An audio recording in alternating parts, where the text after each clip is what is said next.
Overseas. I've been living in India now for the last 12 and a half years. And so when I first got here, I was, 23 or something like that when I moved here. I married a beautiful Indian woman who her parents started the organization that I work with. And so I started working with them at 23 years old. They were trying to find stuff for me to do. So they put me with our Bible college students when I first got here to train church planters, which I had no business training church planters at 23. Let's just say that, okay? The students were 18 to 25, and I was 23 trying to train them on how to go plant a church. I think my skin helped me out a little bit on that one.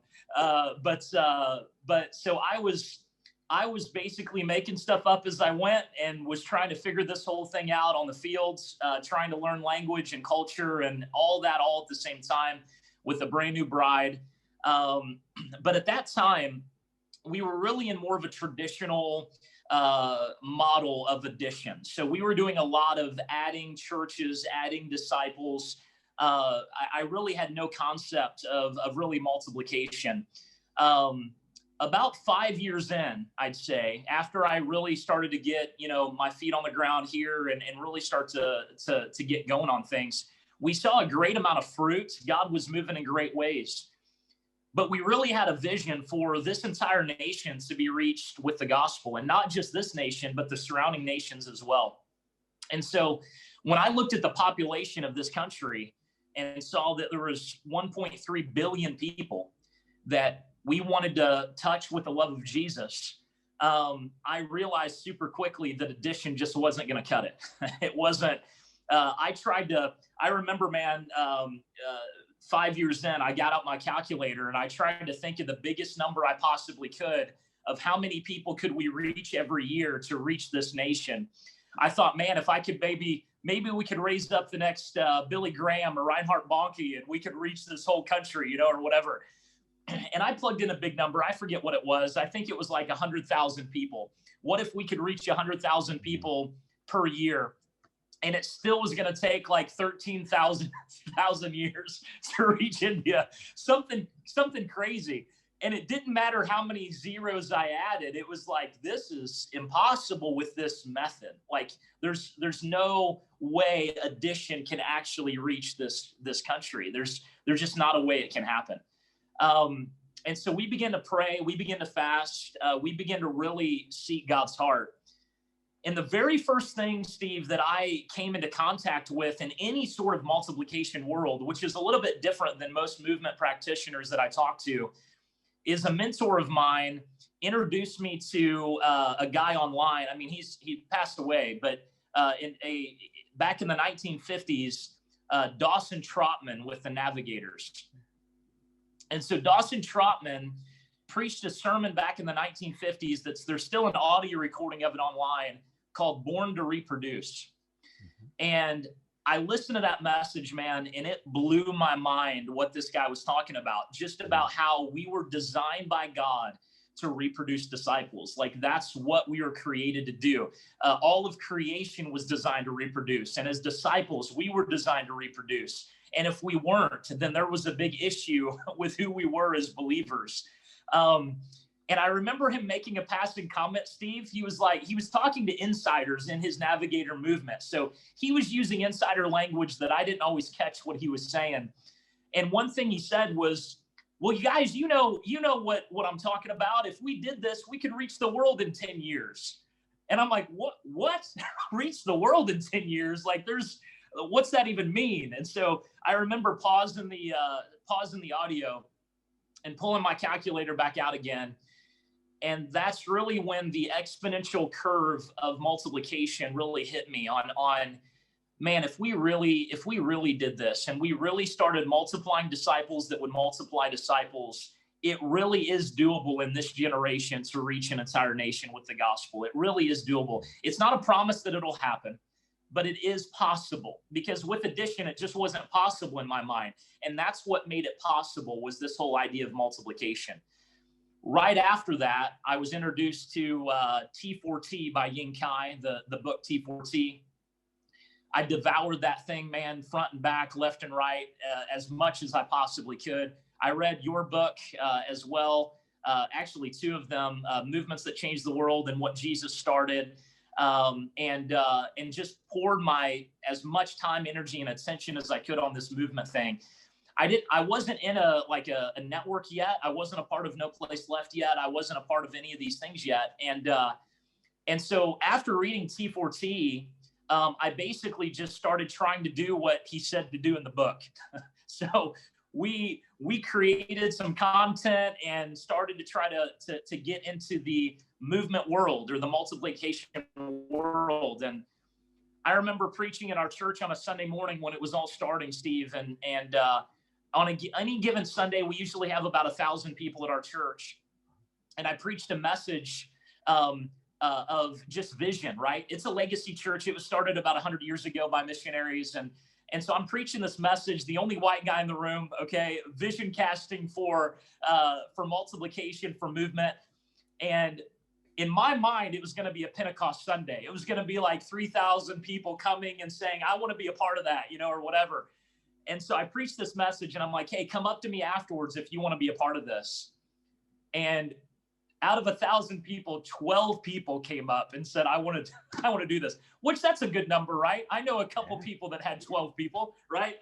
And so anyway, where it really hit me that this is something different and special was that one of the guys was a village guy that wasn't very educated, but he really wanted to be used by God. He wasn't trained. He wasn't equipped. And we started training and equipping them every single week by just meeting in a 3/3 group. And after 2 weeks, brother, he had already started 8 house churches in surrounding villages. In 2 weeks. This was our first batch of guys we were training. And I was hooked at that point, man. I was like, I'm never doing anything else. And it all kind of went down after that. It wasn't, you know what I'm saying? It didn't all just, my story isn't, it was 8 and then 1,000 and then 1,000,000 or anything like that. But I got a glimpse of what just training and equipping everyday believers could actually do in a community of people. And so we've never looked back, brother. It's been about 6 years now since that transition period. We've never looked back. It's been unbelievable to see what God has done in that, in these last 6 years and in that season. What have been in those 6 years? What have been some of the lessons along the way? Yeah. I'd say one, brother, is, for me personally, I'm more of a preacher at heart. I love to preach. I love to speak. And I realized pretty quickly that even though I was going to continue to use that gift, and we've done large, preaching events and stuff like that, we still do those things to try to put together proclamation and movement once again, because in the movement world, a lot of times those two things are divorced. And all throughout church history and in the book of Acts and in the Gospels, we see proclamation and movement working hand in hand, even with John Wesley and George Whitefield and guys like that. And so we've tried to, really continue to keep those things connected and movement and proclamation connected together. But even in the midst of that, I've realized the need to continually release that need for approval and limelight and stage in order to pour as much time and energy and attention as I can into other leaders and other people so that they're out there doing the work and multiplying. Because, by ourselves as leaders or speakers on a stage or whatever, there's only so many people that we can reach and so much that we can do. But when we're pouring our lives into other leaders and other people, it's unbelievable what God can do through those people. So, just to give you an example, I have a leader that we first trained 5 years ago that has trained, in the last 5 years, somewhere between, I'd say, 4,000 and 5,000 people. He's trained himself, just him. I've not even been a part of those trainings. He travels like crazy. He's one of those rapid spreaders of the gospel. And just through him, we've seen over 1,000 house churches started just through his training and equipping in the last few years. And so just pouring our lives into other people, it's able to multiply our efforts in huge ways. What does pouring your life into someone like that look like? Yeah, so at the beginning, I brought him with me as much as I could to anything I was doing. So if I was preaching, if I was sharing the gospel, if I was training, I tried to bring him along as much as absolutely possible so that he could kind of see how things were going. Similar to many movement practitioners, we use the MAUL method: model, assist, watch, and leave. So I was trying to model for him what it was to train other people, what it was to proclaim the gospel, what it was to share our faith, and then assist him in that process, and then, kind of release him out there after watching what he could do. And so that's what it looked like at the beginning. But now, after he's kind of been released and launched, I meet with him regularly over Zoom. He doesn't live in our city, and so I'll meet with him regularly over Zoom. We meet at least once a month, sometimes 2 or 3 times a month, depending on what's going on. I'm constantly trying to see how he's doing, coach him, guide him, mentor him on that process, inspire him as much as I can to keep going when times get tough.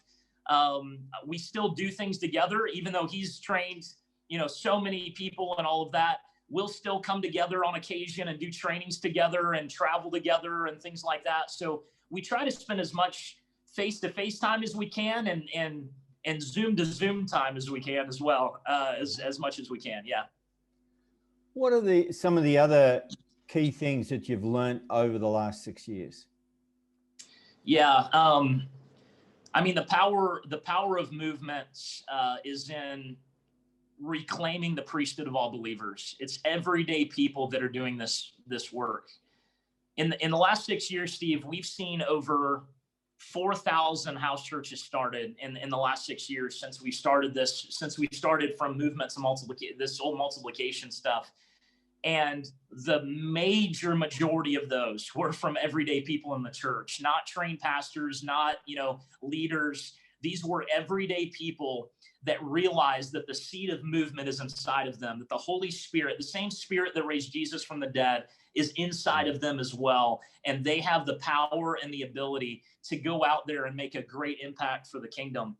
And so we've realized very quickly, as a matter of fact, when we do trainings with leaders, we get very little fruit a lot of times. But when we do training with lay people in the church, there's so much more fruit than if we're training a group of leaders. I mean, most of my frustration comes when I'm in a room full of pastors rather than a room full of lay people, because 50,000 excuses will come up about why they shouldn't be doing what we're training them to do.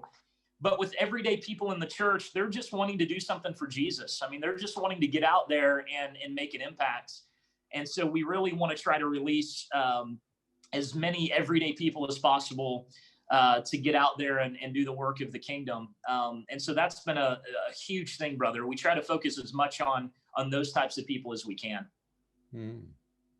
Anything else that you've learned that stands out? Yeah.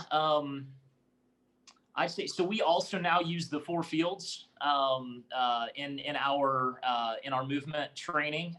And so I would say that a major piece that we were missing at the beginning which kind of connects to the first thing that I talked to you about, but really the longevity of movements and the multiplication of movements really happen in that middle 5th fields. It's in that leadership development cycle. And so along with our No Place Left friends, we've really started doing what we call 139s and iron on irons, which is basically just leadership development as much as possible. And so the guys that are actually out there doing the work, we want to spend as much time and effort and energy on raising them up to multiply those leaders, because as we train and equip more, church multipliers and movement leaders, and those continue to multiply, that's how movement's going to be sustained over the long haul. And it's going to continue to multiply to new regions, new cultures, new countries, that whole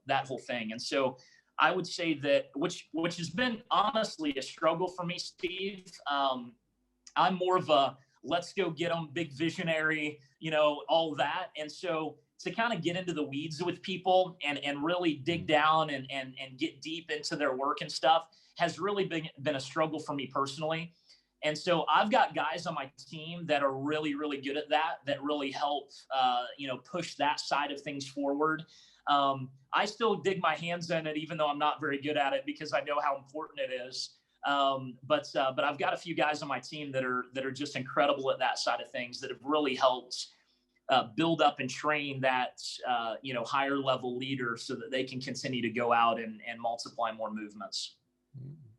What are some of the obstacles you've had to overcome in the 6 years? Yeah. I'll tell you a big mistake we made at the beginning. That could be a good obstacle. So at the beginning, when I got so excited about this, 6 years ago, I just wanted to train as many people as I possibly could. So I traveled everywhere. I didn't care where it was. I didn't care if it was 12 hours from here, if it was a 3-hour flight, 5-hour flight.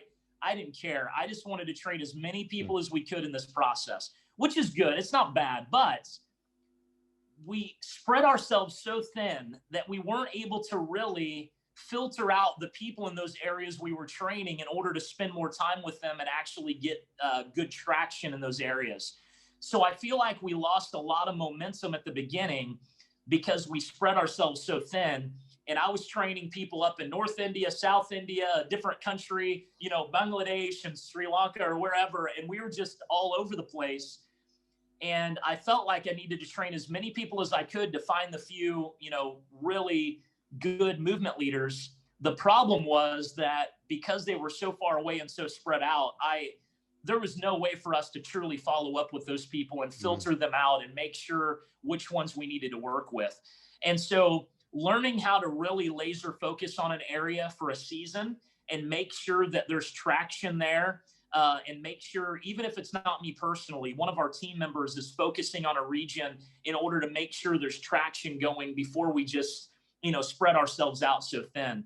And so my excitement and passion at the beginning of getting this out there to as many people as we could actually probably hindered things at the beginning more than it helped things, because we spread so fast, spread ourselves so fast and so thin. So that would be definitely one.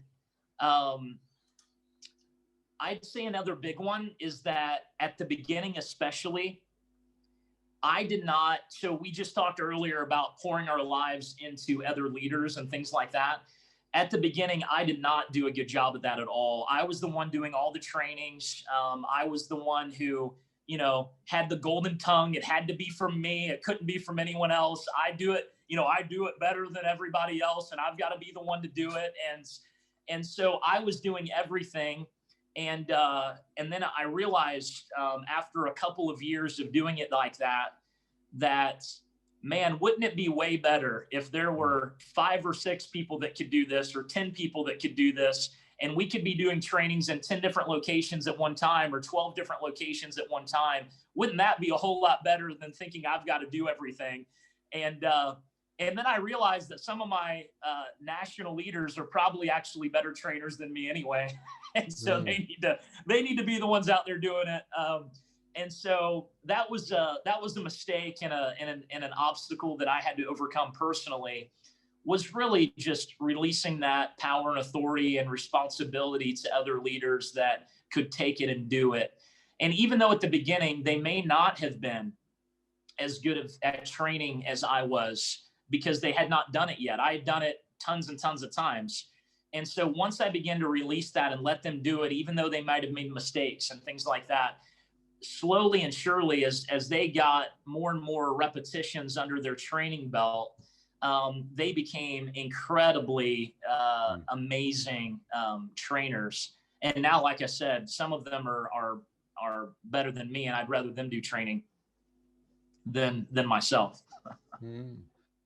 Now, you've got some new things on the go. Tell us a bit about where things are right now. Yeah, so I mentioned earlier that when I first moved here, I got, kind of put in charge of this church planting school here in India. And so because of the COVID season right now, we've not been able to bring students back onto our campus. And so, usually we were trying to make it more like a residency program, really. Since we moved to movement practices, we tried to make our training in line with that as well, so that we were trying to get as many people trained way more on a competency level, a skill level, a obedience-based level, rather than a traditional knowledge-based training. And so over the last few years, we've been trying to make that shift. I've got a couple friends, I'll call them John and Robert. Okay. John and Robert, with No Place Left, really helped design this new training for us, where we're trying to really get as many people trained and equipped as possible in the actual practices of movements, so that they're not just learning the right knowledge, but the right skills as well, so that they can get out there and become who God's called them to become and do the things that God's called them to do. And so John and Robert have helped massively on getting this out there and getting all that done. So long story short, because we weren't able to bring students back to campus this year, we made a COVID decision to try to decentralize everything and get it into the local church level, which we had always thought that might be a great idea, but it was never something we pulled the trigger on until COVID forced us to do it. And to give you an idea, Steve, first on the big picture, and then we can zoom in on some details, but on any given year, we would usually graduate between 120 and 150 students every year in this church planting program. And now I just got numbers a couple days ago, and because we decentralized it all in the local church level, we now have over 5,500 students registered in the program. Yeah. So it's crazy that God blew the whole thing up and is multiplying it like crazy. It's kind of like that Acts 8:1 idea, right? That's, Jesus and the Holy Spirit scattered the church. I feel like our college now has been scattered to get it into the hands of everyday people in the church. And now we have so many more students and not even just in India, but in Nepal, Bhutan, Bangladesh, Sri Lanka, Afghanistan, Pakistan, Indonesia, Cambodia, Turkey. I mean, all over the place. We have students that have registered that want to be a part of this. And the cool thing about it is, I mean, we're able to give a degree from our college. South Asians love their pieces of paper. They love their degrees. And so we're able to offer a degree, but it's not a traditional testing type college. In order to get a degree, they actually have to put into practice what they're learning. And so by the end of their first year with us, their milestone at the end is to have planted at least 2, if not 3, house churches by the end of the year. Yeah. And so if you think about the impact that could make, Steve, I mean, if we've got 5,500 students, they're all not going to do it. Some will drop out, some will quit. But even if half of them did that, brother, I mean, that's like between 5,000 and 7,000 churches next year. That's crazy, man. That's unbelievable. And so the possible impact is really, really amazing. And is all this in English, or have you got translations done? So it is in English, but yeah, we've already translated it into 10 different languages, and we're working on 5 more. And so if anyone's out there listening that is in the South Asian region, and even in the Middle Eastern region, we're having many of these languages done so that people can do it. And the cool thing is that the whole training is discovery based. It's discussion based. So it's not, you don't need like a college professor to be teaching it. You don't need like a super well-trained teacher to actually lead the program.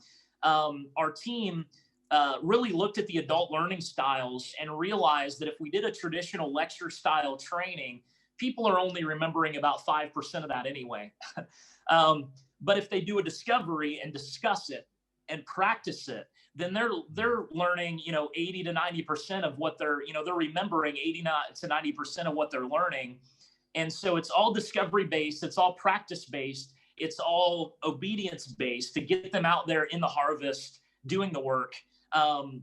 And so anyone can really lead this. And so if anyone out there is interested, I mean, please contact me and I'd be glad to share the content, and show you guys what we're doing. What's the vision God's given you? Where's this headed? Yeah, brother. I mean, we want to see no place left without the gospel, brother. We want, in our generation, every person, every place, every village, every language, to be radically touched by the love of Jesus. I mean, that's what we really want. And so, back when we had that vision, before we even moved into multiplication, brother, and realized that addition isn't going to cut it, there's no way to reach this nation that way. What God has done with this training now, I feel like this is going to be a huge component of actually completing the task in this part of the world, because as we get more workers trained and developed, right? I mean, the same problem has been true for 2,000 years. Jesus said the harvest is plenty, but the workers are few. Like, it's been the same problem for forever. And if we can get this equipping and training to raise up as many workers as possible, then completing the task in this generation is possible. That's the vision behind all of this, man. I'd love to see people getting training equipped in everyday locations and everyday churches, to really learn how to go out there, make disciples like Jesus called us to, start churches the way that are going to be actually multiplying into the community and saturating the community with the gospel until there's no place left without the gospel. That's kind of the heart and the passion behind what we're doing, brother. To give you a quick story of one of our students that I really think portrays this really, really well. There's a guy named Munna, which is like it's kind of a kid name in India, but he was one of our students. Grew up in a nominal Christian home. They were never serious about their faith. Went to church sometimes, didn't go to church sometimes. But anyway, at a pretty young age, he was inspired by his pastor and really decided that he wanted to go and do something for Jesus. And so he joined our program last year when we first started this new obedience-based training, discussion-based, discovery-based training, and went through the whole process. His first village that he went to, okay, the first time that he actually went out and shared, an entire family came to Christ, and he was able to start a brand new house church in a village that had never had a church before. And I remember him coming to us and talking to us about this, and just realizing that he never wants to do anything else with his life after that, like seeing God transform people's lives. And seeing a new church started where there's never been a church in the history of the world. I mean, can you imagine that? Never a church in the history of the world in that village. Yeah. And for him to be the pioneer to go and do that, he's committed the rest of his life to this now. Just from that one family saying yes, and him seeing the fruit of the gospel in a village. He went back home to his home area. And he went out to it was probably the third or fourth village that he went to. And there was a young girl there that had been demon possessed. I mean, she was possessed by an evil spirit. He had never done anything in the miraculous. He had never, nothing like that. And he prayed for this girl that the demon would leave. And within just a few minutes, she was completely set free, radically transformed by the gospel. And this guy's like, what, 22 years old? He's 22, and he's seeing the Luke 10, Matthew 10 kind of stuff that the disciples got to see 2,000 years ago, going in, starting new churches. So this girl was radically transformed. Her whole family came to Christ, and he started another church in that village. And once again, there had never been a church in that village. And because Jesus radically touched and transformed a girl's life, I mean, the whole village was changed by that one encounter with God. And so this one young man, brother, he's already started 2 of these churches. He's out there doing the work, praying for people's, sicknesses, praying for people to be healed. And not only that, but preaching the gospel with boldness and courage, because he realized that there's no greater task to give his life to than this, And he feels like he's got the greatest job in the world. He doesn't get paid much. You know what I mean? He's not rich. He's not wealthy. He's not successful in the world's eyes. But the kingdom in heaven is applauding what this young man's doing. You know, the angels are watching with their mouths open, wishing and hoping that they could have been a part of something like that. You know what I mean? This task was given to man. This task was given to men and women across the world to do. And it's such an exciting thing to see young people like that do that. And so our vision, I guess, Steve, is really, what if we had millions of guys and girls like that out there in the world, touching and transforming lives for the kingdom and saturating the world with the gospel in a wonderful, pure, amazing way like that. This world would be a different place, man.